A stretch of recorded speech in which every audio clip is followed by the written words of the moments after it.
Oh, now in studio, we're joined by the hashtag Nationalized Private Schools National Convenor, Penuel Maduna. He's here to talk to us about this initiative launched whilst he was still leading Cosas to get all private schools nationalized or abolished because they charge exorbitant fees. Penuel, welcome to the show.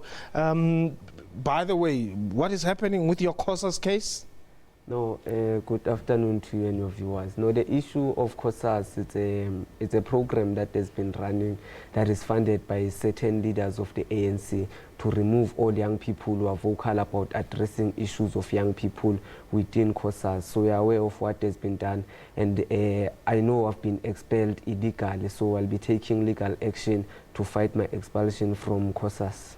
So who is this, or who are these ANC leaders who are funding the campaign to get you? I mean, you are a 17-year-old boy who still got a lot to offer both to Cosas and to the ANC? No, the problem started when I was still the regional chairperson of Cosas in Johannesburg, and as a region we took a resolution that we no longer want Minister Angie Motshekga as the Minister of Basic Education because she has failed. And ever since we've called for Minister Angie Motshekga to step down as the Minister of Basic Education, we've been purged in all ways to leave Cosas. So should I conclude that Angie Motshekga is behind your purge in Cosas? No, you can say people that are protecting Minister Angie Motshekga. I cannot confirm that Angie Motshekga is directly involved.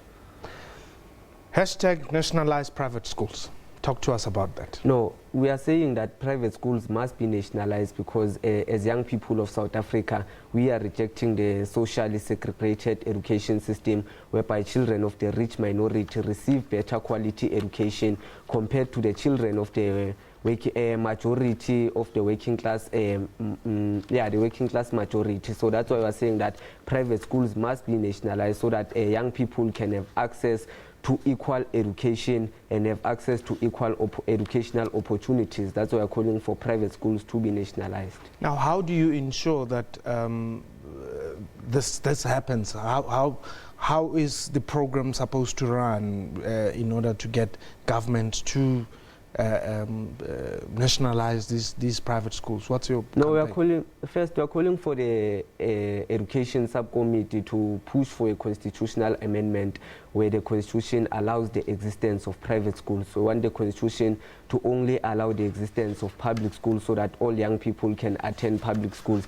But also we are saying that we do not want government to cover all the costs. We are saying the private sector must be held responsible because they are the biggest beneficiaries of graduates from those public schools. And we are saying that the private sector must invest in education. So the private sector must be held accountable for the education of South Africa. So the government must come up with a policy that is going to make sure that the private sector funds education, because we have seen that these banks, they are able to build stadiums, but we have never seen even one bank building a university. So we want those banks and all other financial institutions to come together and build specialized schools so that we can have schools of commerce.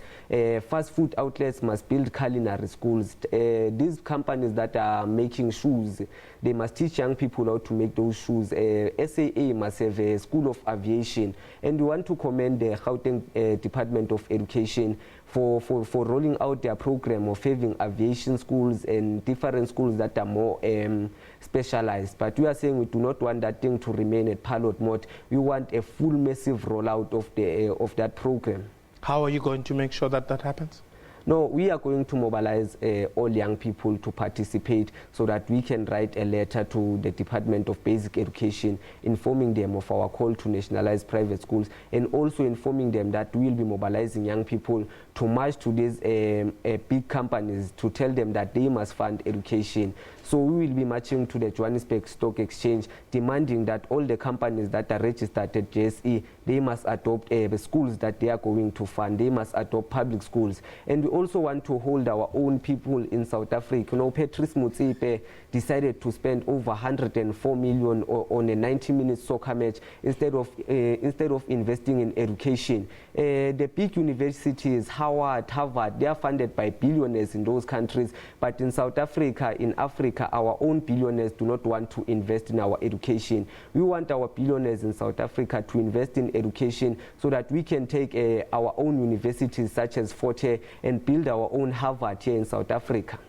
So you're not so impressed that Barcelona was brought here at 104 million? No, we are not impressed. In fact, the player that everyone wanted to see, Messi, played for only 15 minutes. So are we saying that Messi's 15 minutes is worth 104 million that can be invested in the education of South Africa?